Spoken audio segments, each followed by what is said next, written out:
여러분 안녕하세요. 세상을 밝히는 희망의 등대 김난주 TV입니다. 무슨 TV? 김난주 TV. 네, 오늘은 우리 도연이랑 함께 그림책 하브루타 수업을 할 건데요. 지난번에 2권 했잖아요. 남아있는 게 4권입니다. 이 중에 어떤 책을 고를까? 눈을 감고 자, 더듬어 주세요. 골라주세요. 어디 있어요? 자, 이 안에 있단다. 골라보세요. 이거. 골랐습니까? 네. 눈 떠보세요. 청소부. 행복한 청소부 아저씨를 오늘 만나러 가야 되겠네요.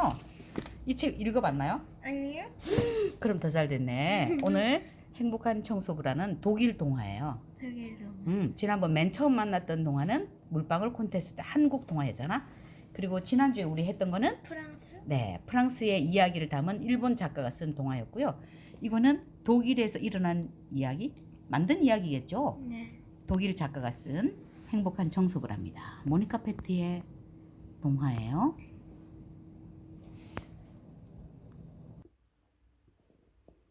오늘 우리가 만나게 될 이야기는 같이 읽어보자. 제목 시작. 행복한 청소부. 모니카 페트의 글이고요. 그리고 안토니 보라틴스키의 그림이에요. 김경련님이 이 글을 번역을 했답니다.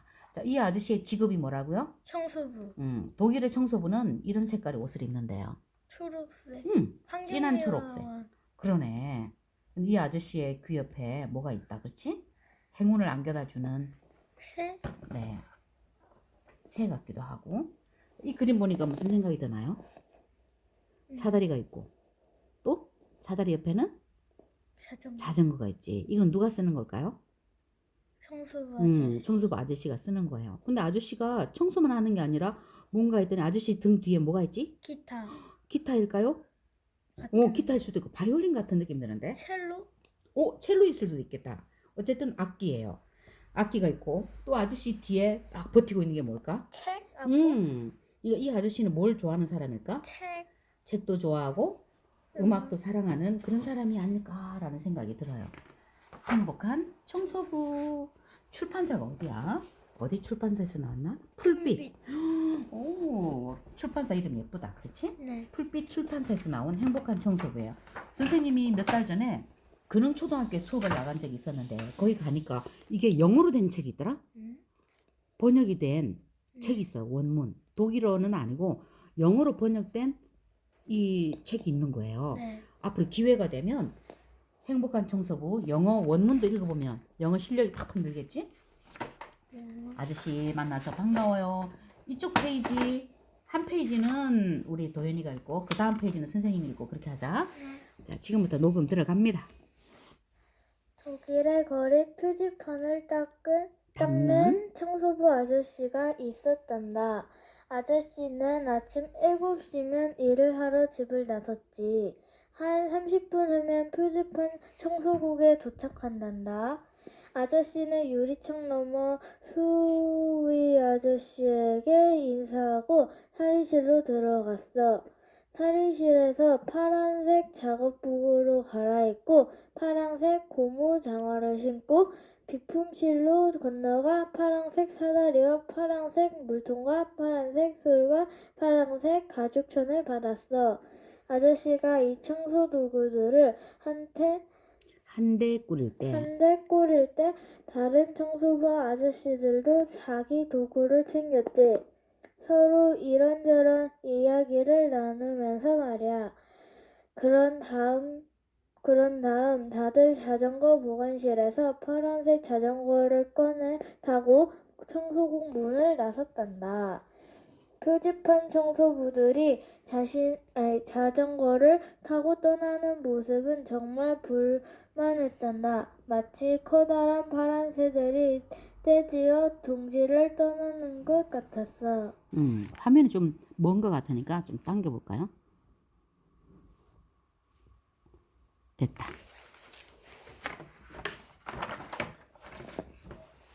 내가 지금 이야기하는 청소부 아저씨는 몇 년 전부터 똑같은 거리의 표지판을 닫고 있었어. 바로 작가와 음악가들의 거리야.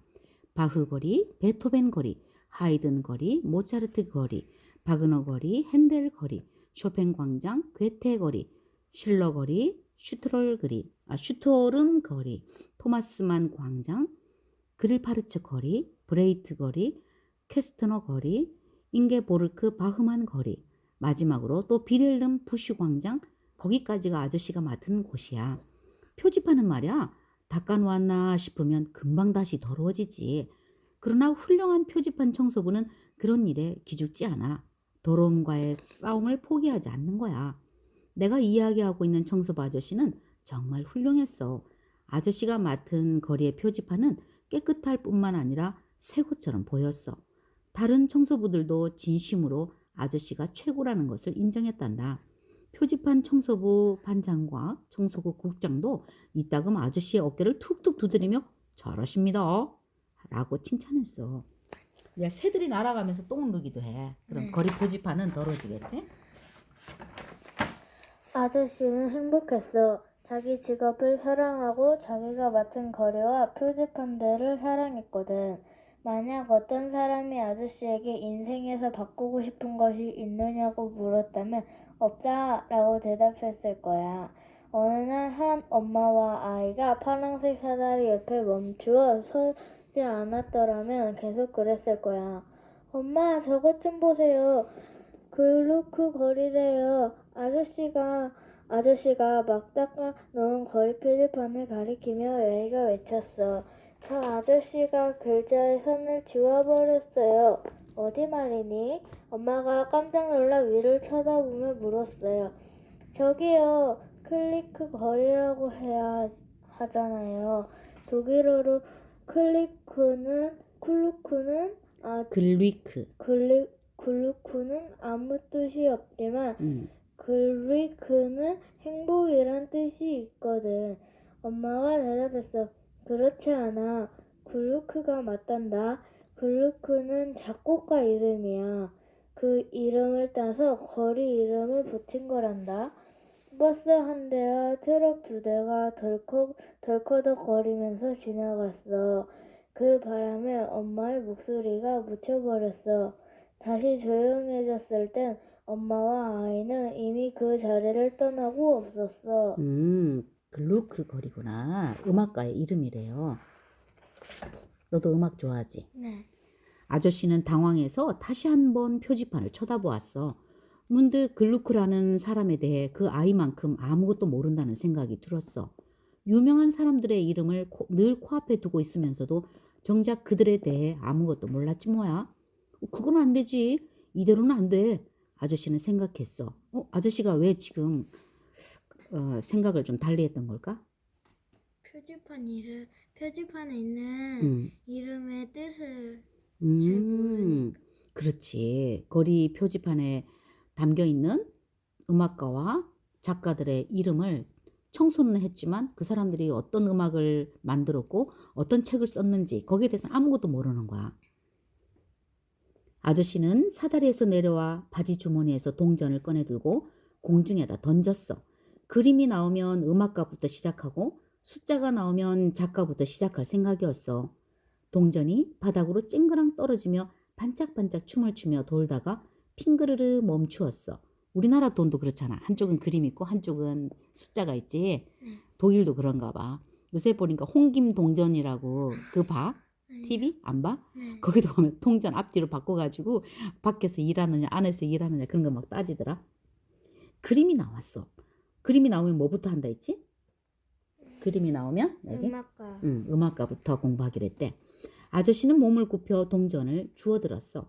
이제 무엇부터 해야 할지 손으로 동전을 돌리며 곰곰 생각했어. 근무 시간이 끝날 때까지 기다릴 수 없을 것 같았어. 아저씨는 일을 마치는 5시가 되자 재빨리 자전거에 올랐지. 머리를 휘날리며 표지판 청소국으로 달려가 급히 옷을 갈아입고 집으로 왔어. 문을 열고 들어서자마자 아저씨는 종이와 연필을 찾아 이름을 쭉 썼어. 글루크, 모차르트, 바그너, 바흐, 베토벤, 쇼팽, 하이든, 핸델. 아저씨는 이름들을 다시 한번 훑어보고 앞쪽으로 벽에 붙여놓았어. 다음에는 신문을 꼼꼼히 보며 음악회와 오페라 공연에 관한 정보도 모았어. 그날이 오면 그날이 오면 입장권을 사고 옷장에서 이거 빼먹은 거냐? 어떤 것들은 이거 빼먹은 것 같다. 어떤 것들은 공연 날짜를 수첩에 적어놓기도 했지. 그날이 오면 입장권을 사고 옷장에서 좋은 양복을 꺼내 입고 음악회장이나 오페라 극장으로 갔단다. 이제 내가 부족한 게 뭔지 알 것 같아. 주위가 긴장될 정도로 고요해지면 종종 아저씨의 머릿속에 그런 생각이 스쳤어. 음악 소리가 솟아오르기 시작했어. 조심조심 커지다가 둥글둥글 맞물리다 산산이 흩어지고 다시 만나 서로 녹아들고 바르르 떨며 움츠러들고 마지막으로 갑자기 우뚝 솟아오르고 스르르 찾아들었어.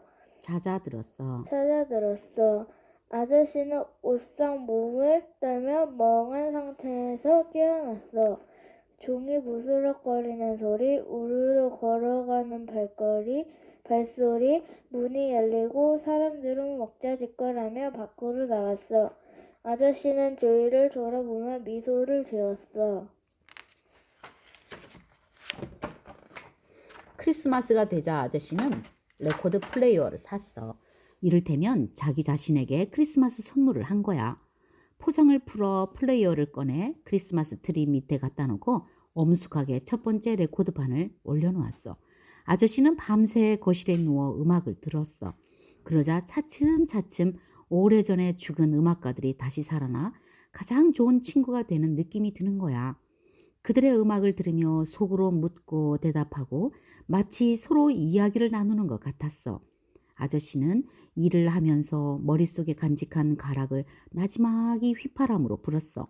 모차르트의 소야곡, 베토벤의 달빛 소나타, 심지어는 오페라 곡까지 외워서 불었단다? 웬일이야? 와, 휘파람으로 불었대요.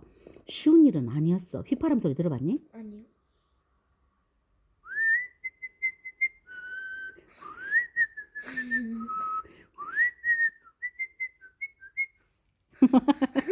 이런 게 휘파람이라는 거란다. 휘파람으로 낼 수 있는 건 언제나 한 가지 소리밖에 없고 다른 소리들은 상상을 해야 했으니까 음악가들에게 자신이 생기자 아저씨는 벽에서 명단을 떼어냈어. 그리고 종이를 뒤집어 뒷면에다 새로운 이름을 썼어. 이번에는 작가들 이름이었어. 괴테, 그릴파르처, 바흐만, 부슈, 브레이트, 실러, 슈트롬, 캐스트너. 그리고는 종이를 원래 자리에 도로 붙여놓고 시립도서관에 가서 이 작가들이 쓴 책들을 빌렸어. 우와, 아저씨는 음악 다 뗐나 봐. 네. 이제 작가 도전이에요. 몇 주가 지나자 도서관 직원이 아저씨를 알아보고 친절하게 인사를 건넸어. 아저씨는 도서관 최고의 단골 손님이 되었거든. 자, 마이크를 마스크에다 대면 마스크 때문에 부스럭거리는 소리 나거든. 약간 떨어지게 해봐. 옳지. 아니면 마스크를 열어봐봐. 녹음할 때는. 아저씨는 전에는 한 번도 들어보지 못한 말들을 자꾸만 만나게 되었어. 어떤 말은 무슨 뜻인지 이해가 됐지만 어떤 말은 이해가 되지 않았어. 그래서 무슨 뜻인지 알게 될 때까지 되풀이해서 읽었어. 저녁이면 저녁마다 아저씨는 책 속의 이야기들에 잠겨 있었어. 아저씨가 거기서 발견한 비밀들을 음악에서 발견했던 비밀들과 무척이나 비슷했어. 아하, 말은 글로 쓰인 음악이구나. 아니면 음악이 그냥 말로 표현되지 않은 울음의 울림이나 소리의 울림이거나. 소리의 울림이거나 아저씨는 생각했어. 그러니까 말이라고 하는 건 글로 쓰인 음악이구나. 글도 음악처럼 들리는구나. 그치? 아니면 음악이 그냥 말로 표현되지 않은 소리의 울림이거나. 와, 아저씨는 놀라운 걸 깨달았네. 참 안타까운 일이야. 어느 날 아저씨는 동료 청소부들에게 말했어. 좀 더 일찍 책을 읽을 걸 그랬어. 하지만 모든 것을 다 놓친 것은 아니야. 글은 아저씨의 마음을 차분하게도 했고 들뜨게도 했어. 또 아저씨를 곰곰 생각에 잠기게도 했고 우쭐한 기분이 들게도 했어. 기쁘게도 했고 슬프게도 했지. 음악가들이 음을 대하듯 고개사가 공과 고리를, 마술사가 수건과 카드를 대하듯 작가들은 글을 대했던 거야. 아저씨는 작가들과도 음악가들과 같이 친구 사이가 되었어. 작가들의 모든 작품을 알게 되었을 때 아저씨는 일을 하면서 특별히 마음에 든 구절들을 혼자 읊조려 보았어. 괴테의 마왕, 누가 이렇게 늦은 밤에 바람 속을 달리는가? 브레이트의 악당 매키의 노래, 그 상어는 이빨이 있다네. 얼굴에 이빨이 있다네. 또 슈트롬의 백마의 기수나 비렐름 부쉬의 막스와 모리체에 나오는 구절들. 자, 그런 구절들을 외웠대요. 우리 도연이는 의미 있는 구절들을 문장으로 쓰잖아. 근데 이 아저씨는 외워버렸댄다. 이렇게 아저씨는 멜로디를 휘파람으로 불며 시를 읊조리고 가곡을 부르고 읽은 소설을 다시 이야기하면서 표지를 닦았어. 지나가던 사람들이 그것을 듣고는 걸음을 멈추었어. 파란색 사다리를 올려다보고는 깜짝 놀랐지. 그런 표지판 청소부는 한 번도 만난 적이 없었거든. 대부분의 어른들은 표지판 청소하는 사람 따로 있고 시와 음악을 아는 사람 따로 있다고 생각하잖니? 청소부가 시와 음악을 알 거라고는 상상도 못하지. 그런데 그렇지 않은 아저씨를 보자 그들의 고정관념이 와르르 무너진 거야.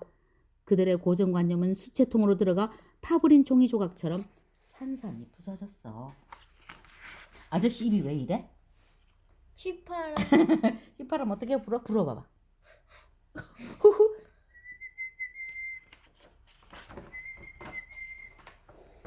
사다리 위에 아저씨는 자신이 어떤 사건을 일으켰는지 전혀 알아차리지 못했어.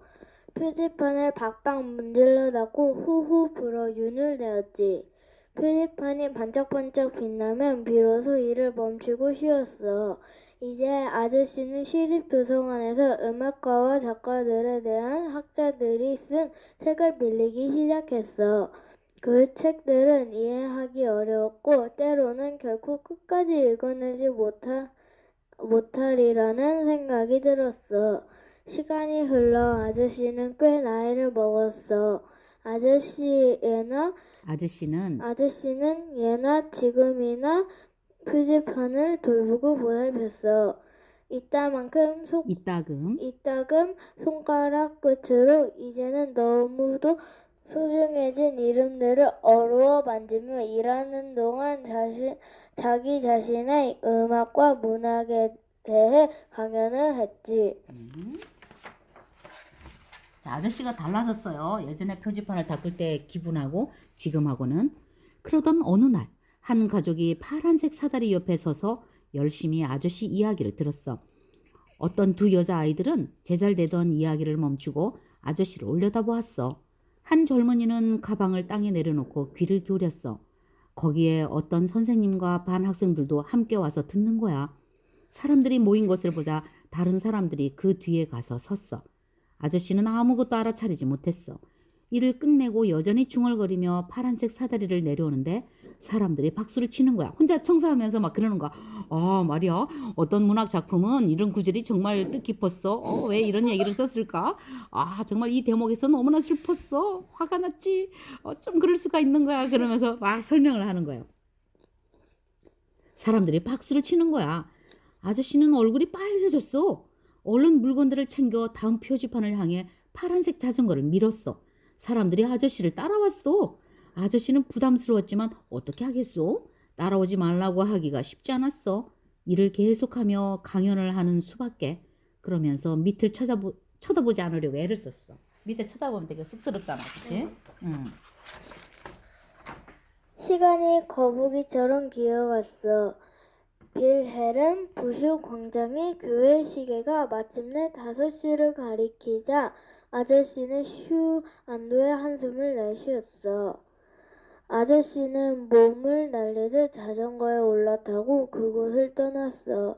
다음날 아침 사람들은 벌써 바울거리에서 아저씨를 기다리고 있었어.